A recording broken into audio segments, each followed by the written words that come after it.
उधर भी खाक उड़ी है, इधर भी खाक उड़ी, जहां जहां से बहारों के कारवां निकले। नमस्कार, मैं हूं राजीव और आप देख रहे हैं घूमता हुआ आईना। दोस्तों, पिछले 20 सालों से बिहार की सत्ता पर जमे हुए नीतीश कुमार ने बीजेपी से फिर से हाथ मिलाकर क्या अपने सियासी जीवन की सबसे बड़ी गलत चाल चली है? यह सवाल इन बिहार चुनावों में बार बार खड़ा हो रहा है। कितनी अजीब बात है कि जो नीतीश कुमार 2005 से लगातार मुख्यमंत्री बने रहे, थोड़े समय के लिए हटे भी तो अपनी मर्जी से, और मुख्यमंत्री बनने से पहले केंद्र सरकार में जिनकी धमक बनी रही, वो नीतीश कुमार अब मोदी और अमित शाह से हाथ मिलाकर पूरी तरह उनकी छाया से ग्रसित हो चुके हैं। नीतीश कुमार अपने सीएम के ओहदे के लिए मोदी और शाह के सामने पूरी तरह सरेंडर करते हुए दिखाई दे रहे हैं। महागठबंधन अगर जीता तो तेजस्वी यादव मुख्यमंत्री बनेंगे, ये बात तो तय हो गई है। लेकिन अगर एनडीए के हिस्से में जीत आती है तो क्या नीतीश कुमार सीएम बनेंगे? इस सवाल का जवाब तो खुद नीतीश कुमार भी नहीं दे सकते हैं, क्योंकि अब बिहार में नीतीश की नहीं बल्कि मोदी और अमित शाह की मर्जी चलती है। महागठबंधन में ऐसा नहीं है, वहां सारे दलों का सम्मान किया जा रहा है। बीते बुधवार को ही अशोक गहलोत ने लालू प्रसाद के साथ जिस तरह मुलाकात की, उसकी तस्वीरें खुद बता रही हैं कि दो घटक दलों के बीच सम्मान का कैसा रिश्ता होना चाहिए। एनडीए में सम्मान का यह भाव कहीं नजर नहीं आता, वहां केवल मोदी और अमित शाह की दबंगई दिखती है, जिसके आगे क्या नीतीश कुमार और क्या चिराग पासवान सब घुटने टेक रहे हैं। आप जानते हैं कि बीते गुरुवार को महागठबंधन की एक प्रेस कॉन्फ्रेंस हुई और जिसमें अशोक गहलोत ने तेजस्वी यादव को सीएम और मुकेश सहनी को डिप्टी सीएम बनाने का ऐलान किया। एक बार आइए जरा सुन लेते हैं अशोक गहलोत ने इस प्रेस कॉन्फ्रेंस में कहा क्या था। मैं ये कह सकता हूं, खड़गे साहब, राहुल गांधी जी और तमाम जो साथी बैठे हमारे, इन सब की राय लेकर के हम लोगों ने तय किया है इस चुनाव में अगले मुख्यमंत्री चेहरे के रूप में तेजस्वी यादव जी को हम लोग सपोर्ट करते हैं। जो एक नौजवान है, लंबा फ्यूचर है इनके साथ में, और मेरा अनुभव से मैं कह सकता हूं, जिसका लंबा फ्यूचर होता है पब्लिक उनको साथ देती है। ये नौजवान है, कमिटमेंट रखते हैं। पिछली बार भी जो उन्होंने स्लोगन दिए थे, नौकरी के दो या कोई दो, या जो वादे किए थे उसमें खरे उतरेंगे। दरअसल अशोक गहलोत के इस ऐलान के साथ ही बिहार की सियासत 360 डिग्री घूम गई। जिन सवालों के तीर महागठबंधन पर छोड़े जा रहे थे कि क्या आरजेडी और कांग्रेस में लड़ाई हो गई है, क्या राहुल गांधी तेजस्वी यादव को सीएम बनते नहीं देखना चाहते हैं, क्या अब गठबंधन के सारे दल अलग अलग लड़ेंगे, ऐसे सारे सवाल या तीर अब एनडीए की तरफ मुड़ गए हैं। महागठबंधन ने तो जवाब दे दिया है कि उसके दलों में एकता बनी हुई है और कहीं कोई विवाद नहीं है। कौन सीएम होगा, कौन डिप्टी सीएम, सब जाहिर कर दिया गया है। लेकिन क्या मोदी और अमित शाह ऐसा कोई ऐलान कर सकते हैं? जवाब आपको और हमको सबको पता है दोस्तों कि बीजेपी बिहार में अपने सीएम को बिठाने का सपना देख रही है। इसीलिए मोदी और अमित शाह शुक्रवार शनिवार को जब बिहार में रैली कर रहे थे, तब भी उन्होंने ये नहीं कहा कि नीतीश कुमार सीएम बनेंगे, बल्कि ध्यान भटकाने के लिए नए सवाल खड़े कर रहे हैं कि महागठबंधन ने मुसलमानों की उपेक्षा की। चिराग पासवान अपने पिता की कुर्बानी मुसलमानों को याद दिला रहे हैं, और जेडीयू लिख रही है कि मल्लाह को लड्डू और मुसलमान को कद्दू। जरा इस ट्वीट को देखिए। इस ट्वीट में क्या लिखा है? सबसे ऊपर समाजवाद का तेजस्वी फॉर्मूला। जेडीयू ने यहां इस पोस्टर में लिखा है कि 2.6% मल्लाह को लड्डू और 18% मुस्लिम को कद्दू। मुसलमान क्या केवल डराकर वोट लेने के लिए है? आपको बता दूं दोस्तों कि मुकेश सहनी मल्लाह समुदाय से आते हैं, जो बिहार की आबादी का 2.6% है। अब जेडीयू को इस बात से तकलीफ हो गई है कि मुकेश सहनी को डिप्टी सीएम क्यों बनाया जा रहा है, किसी मुसलमान के नाम का जिक्र क्यों नहीं है। यहां फिर से नीतीश कुमार की लाचारगी दिखी कि उनकी पार्टी यह सवाल नहीं कर पा रही है कि महागठबंधन ने तो ऐलान कर दिया, लेकिन एनडीए की तरफ से कब ऐलान होगा कि नीतीश ही सीएम बनेंगे। और जिस तरह से यह ट्वीट किया गया है, उससे जाहिर हो रहा है कि जेडीयू भी यह मान रही है कि इस बार महागठबंधन की ही सरकार बनेगी। कुल मिलाकर बात अब नीतीश की कुर्सी और सियासी भविष्य पर आकर टिक गई है। तो आइए दोस्तों, आज आईने की नजर से पड़ताल करेंगे कि क्या बीजेपी से हाथ मिलाकर नीतीश ने मार ली है अपने ही पैरों पर कुल्हाड़ी? क्या पलट गया है बिहार का चुनाव? क्या अब नीतीश के मुख्यमंत्री बनने के सारे रास्ते बंद हो गए हैं? लेकिन आइए सबसे पहले सुन लेते हैं कांग्रेस नेता पवन खेड़ा का यह बयान, जिसमें वो बता रहे हैं कि कैसे नीतीश कुमार को धोखा दिया गया है। ये किसने कह दिया आपको? कुछ नहीं। डिप्टी सीएम कांग्रेस के अरे तो अभी जिस हर समाज के हर वर्ग को प्रतिनिधित्व मिलेगा, उचित प्रतिनिधित्व मिलेगा, जीतने दीजिए। जिस वर्ग का ज्यादा जीतेगा जरूर कांग्रेस में भी मिलेगा, क्यों नहीं मिलेगा? गहलोत साहब कह रहे हैं कि जीत कर आएंगे तो हम भी डिप्टी सीएम क्यों नहीं देंगे? सबको मिलेगा, क्यों नहीं मिलेगा? तो कई डिप्टी सीएम हो सकते हैं भाई, तो महागठबंधन तय करेगा कितने होंगे, लेकिन समाज के हर वर्ग को प्रतिनिधित्व जरूर मिलेगा। तो आंकड़े कुछ बताएंगे आप? इतनी मीटिंगें हुई, बैठकें हुई, महागठबंधन कितनी सीटें सबने जीते अपनी जा रही लिस्ट रिलीज कर ली। है? कितनी सीटें? मुझे बताइए, क्या एनडीए की संयुक्त प्रेस वार्ता हुई? क्या एनडीए ने कोई मुख्यमंत्री का चेहरा दिखाया? तो हम तो सब कुछ बता रहे हैं, फिर भी आप हमसे पूछ रहे हैं सीट कितनी जीत रहे हैं आप लोग? जा रहे हैं जीत कितनी रहे? जितनी जीतने के लिए, जितनी सरकार बनाने के लिए जरूरी है, उससे ज्यादा, जादुई आंकड़ा पा रहे हैं आप लोग? उससे कहीं आगे। नीतीश कुमार सीएम है, लेकिन आप लोग बार बार सवाल उठाते हैं कि सीएम कौन होंगे इंडिया? वो तो एकनाथ शिंदे जी भी सीएम थे, फिर कहाँ हुआ? अब थे में ही रह गए, अब तो नहीं है। ये अमित शाह और नरेंद्र मोदी की पुरानी आदत है, धोखा देने की। पूरे देश को धोखा दे रहे हैं, तो नीतीश बाबू क्या है? नीतीश बाबू को तो धोखा दे चुके हैं। पवन खेड़ा ने मोदी और अमित शाह की पुरानी आदत से नीतीश कुमार को आगाह कर दिया है, और ऐसा नहीं है कि नीतीश कुमार इस बात से वाकिफ नहीं होंगे। एकनाथ शिंदे का जो उदाहरण सब दे रहे हैं वो नीतीश कुमार भी जानते हैं, लेकिन न जाने किस मजबूरी में बीजेपी के साथ वो बने हुए हैं। अगर थोड़ा पहले का वक्त होता और नीतीश महागठबंधन में रहते तो शायद फिर से सीएम बनने का मौका उनके पास रहता, क्योंकि तेजस्वी यादव युवा हैं तो वो इंतजार भी कर लेते।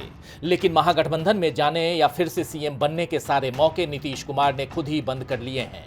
इस बार ऐसा लग रहा है कि मोदी और शाह की नीयत, नीतीश की किस्मत और तेजस्वी की मेहनत, बिहार का चुनाव इस बार इन तीन बिंदुओं के इर्द गिर्द घूम रहा है। महागठबंधन ने तेजस्वी यादव को अब बाकायदा सीएम चेहरा बनाने का ऐलान कर दिया है। साथ ही दावा किया है कि जब सत्ता में आएंगे तो हर वर्ग को प्रतिनिधित्व देने के लिए कुछ और लोगों को भी उप मुख्यमंत्री बनाया जाएगा। आपने अभी पवन खेड़ा का बयान सुना ही, यानी महागठबंधन 14 नवंबर के बाद का रोड मैप जनता के सामने रख चुका है। इस रोड मैप में किसे कौन सा पद मिलेगा ये बता दिया गया है, और साथ ही जनता के लिए किस आधार पर कौन कौन से काम करना है इसका जिक्र भी हो रहा है। लेकिन एनडीए क्या कर रहा है? मोदी और शाह के भाषणों को ही सुन लीजिए, केवल जंगल राज की बात कर रहे हैं। 2005 से पहले जब लालू प्रसाद और राबड़ी देवी सत्ता में थे, बीजेपी उसे जंगल राज कहती है। 2025 के चुनाव में 2005 से पहले की सरकारों की बात करके बीजेपी बता रही है कि उसके पास नीतीश कुमार की सत्ता के बारे में कहने के लिए कुछ भी नहीं है। तेजस्वी यादव तो यही बात बार बार कह रहे हैं कि मोदी के केंद्र में 11 साल और नीतीश के राज्य में 20 सालों की बात कीजिए। आइए जरा इस बयान को सुन लीजिए। हर एक शब्द अगर आप सुनेंगे मोदी जी की तो नकारात्मक है और बिहार को बदनाम करने वाली बातें कही हैं उन्होंने। कोई भी बात जो है सकारात्मक फलदाय जो है, उन्होंने कुछ पॉजिटिव बातें नहीं की हैं, केवल नकारात्मक बात की है। अगर आप लोग एक एक वाक्य, एक एक शब्द उनके भाषण का अगर आप सुने तो केवल नकारात्मक बातें की हैं। प्रधानमंत्री जी से हम कहना चाहते हैं कि प्रधानमंत्री जी 11 साल से आप प्रधानमंत्री हैं, बिहार को आपने दिया क्या है? कुछ नहीं दिया।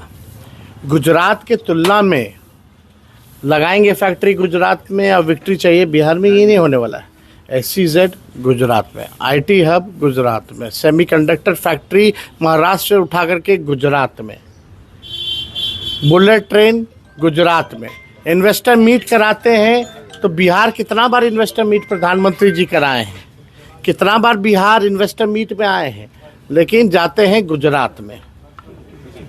हर चीज़ जो है गुजरात में वो देते हैं। इंटरनेशनल स्टेडियम बनाते हैं, अपने नाम पे बनवाते हैं, खेल कूद करवाते हैं तो गुजरात में करवाते हैं, लेकिन बिहार को उन्होंने केवल ठगा है और बिहार की जनता उनसे हिसाब मांग रही है। तो तेजस्वी यादव साफ साफ कह रहे हैं कि नरेंद्र मोदी ने बिहार को ठगा है और अब जनता हिसाब मांगेगी। हालांकि ऐसा लग रहा है कि मोदी और अमित शाह ने केवल बिहार के लोगों को ही नहीं बल्कि नीतीश कुमार को भी ठग लिया है। 24 अक्टूबर को समस्तीपुर में पहली चुनावी सभा में प्रधानमंत्री नरेंद्र मोदी ने कहा कि इस बार बिहार में भी नीतीश बाबू के नेतृत्व में एनडीए जीत के अपने पुराने सारे रिकॉर्ड तोड़ने वाला है। इन चुनावों में बिहार एनडीए को अब तक का सबसे बड़ा जनादेश होगा।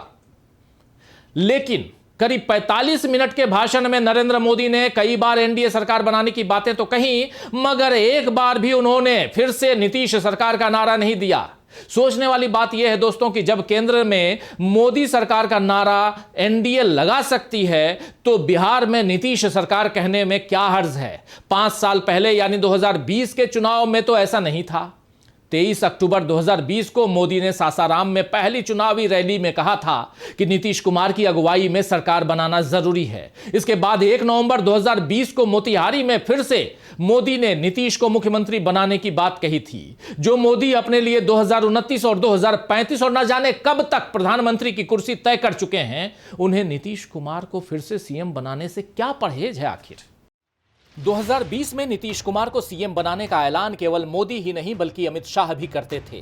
17 अक्टूबर 2020 को एक इंटरव्यू में अमित शाह ने कहा था, हमारा गठबंधन 2/3 बहुमत हासिल करेगा, नीतीश कुमार फिर मुख्यमंत्री बनेंगे, भाजपा को अगर ज्यादा सीट भी मिली तो भी सीएम नीतीश कुमार ही होंगे। वहीं अमित शाह इस बार ऐसा कुछ भी बोलने से बच रहे हैं। 10 दिन पहले 16 अक्टूबर को एक टीवी इंटरव्यू में अमित शाह से नीतीश को सीएम बनाने का सवाल हुआ तो शाह ने कहा, यह तय करने वाला मैं कौन होता हूं कि मुख्यमंत्री कौन बनेगा। अभी के लिए हम नीतीश कुमार के नेतृत्व में चुनाव लड़ रहे हैं। चुनाव बाद सभी सहयोगी मिलकर विधायक दल का नेता चुनेंगे। और यह पहली बार नहीं था जब अमित शाह ने ऐसा घुमाने वाला जवाब दिया। जून में एक अखबार को दिए इंटरव्यू में शाह ने कहा था, बिहार का मुख्यमंत्री कौन होगा ये तो वक्त ही तय करेगा, लेकिन ये साफ है कि हम नीतीश कुमार के नेतृत्व में ही ये चुनाव लड़ेंगे। पिछले साल दिसंबर में अमित शाह ने एक टीवी चैनल के इंटरव्यू में कहा था, चुनाव बाद पार्टी का संसदीय बोर्ड सही समय पर फैसला लेगा। इसके बाद ही नीतीश कुमार ने बिहार बिजनेस कनेक्ट 2024 से दूरी बना ली थी और तबीयत खराब होने की बात कही थी। फिर जनवरी में जब आरिफ मोहम्मद खान राज्यपाल बने और वो नीतीश कुमार के साथ उनके पैतृक गांव गए, फिर लालू प्रसाद के घर भी गए, तो इस बात के चर्चे तेज हो गए कि नीतीश कुमार फिर पलटी मारने वाले हैं। तब तो लालू प्रसाद ने भी दरवाजा खुला होने की बात कही थी। इसके बाद नीतीश कुमार के बेटे निशांत कुमार ने भी खुलकर कहना शुरू कर दिया था कि एनडीए को नीतीश कुमार को सीएम बनाने का ऐलान कर देना चाहिए। तो दोस्तों, जनवरी से अक्टूबर तक के 9 महीनों में गंगा, कोसी, गंडक, सोन में खूब पानी बह गया है। राजनीति में बाजी पलटने के लिए 9 घंटे भी बहुत होते हैं और ऐसे में 9 महीनों में बिहार की सियासत को मुट्ठी में करने के लिए बीजेपी ने भी इतने दांव पेंच चल दिए कि नीतीश कुमार उनमें उलझ कर रह गए हैं। जनवरी जैसे हालात होते तो शायद नीतीश अपनी किस्मत बदलने की हिम्मत दिखाते, लेकिन अब राहुल और तेजस्वी सीधे मोदी और अमित शाह से मुकाबला कर रहे हैं। नीतीश इसमें अपनी जगह किस तरह बनाते हैं या बना पाते हैं या नहीं बना पाते हैं, यह देखने वाली बात होगी। नीतीश कुमार बीजेपी के ट्रैक रिकॉर्ड को भी अच्छे से समझते हैं। 2024 के महाराष्ट्र विधानसभा चुनाव में अमित शाह ने सीएम फेस के सवाल पर एकनाथ शिंदे की तरफ इशारा करके कहा था कि हमारा सीएम फेस ये रहा, महाविकास आघाड़ी का सीएम कौन है। एकनाथ शिंदे भी इस भ्रम में रहे कि दोबारा सीएम बनने मिलेगा, लेकिन जब महायुति जीती तो मुख्यमंत्री बने देवेंद्र फडणवीस और रूठने मनाने के बाद एकनाथ शिंदे केवल उप मुख्यमंत्री बनकर रह गए, जिन पर अब फडणवीस का चाबुक चलता है। इससे पहले 2023 के मध्य प्रदेश विधानसभा चुनाव में बीजेपी ने शिवराज सिंह चौहान के नेतृत्व में चुनाव लड़ने की बातें कही।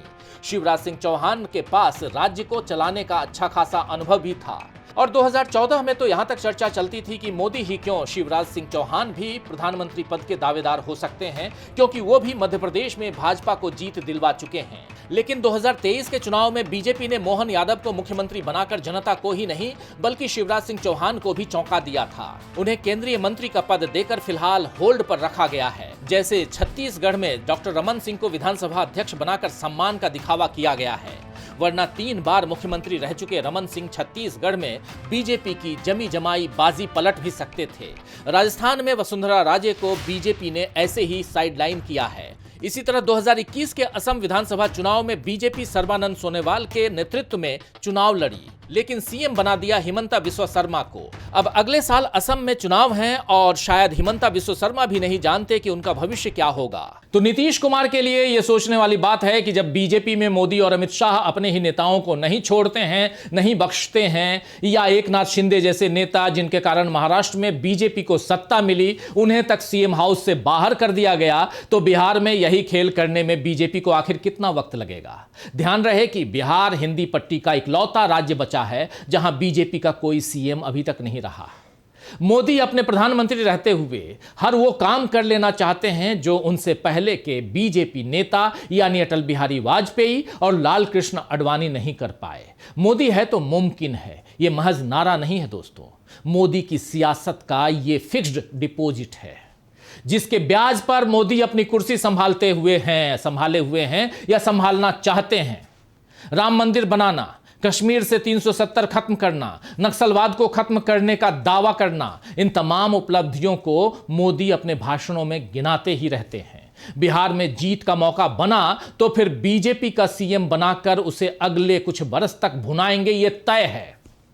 हालांकि मोदी के इस मंसूबे में फिलहाल महागठबंधन की चुनौती पेश आ चुकी है। महागठबंधन के बिखरने की उम्मीद पर ही बीजेपी ने सारी प्लानिंग की थी, लेकिन अब वो प्लानिंग फेल होती हुई दिख रही है। अगर महागठबंधन जीता तो मोदी और अमित शाह को तो झटका लगेगा ही, लेकिन नीतीश इसके बाद किस खेमे का हिस्सा बनेंगे, ये भी एक रोचक सवाल खड़ा होगा। खैर, शायर फातिमा ताज ने ठीक ही फरमाया है कि इस शहरे तमन्ना में क्या छांव मिले मुझको, इस शहरे तमन्ना में क्या छांव मिले मुझको, है धूप के दामन में तपता हुआ घर मेरा। तो आज के लिए बस इतना ही, फिर मिलेंगे खबरों के नए आईने के साथ। तब तक देखते रहिए डीवी लाइव। नमस्कार।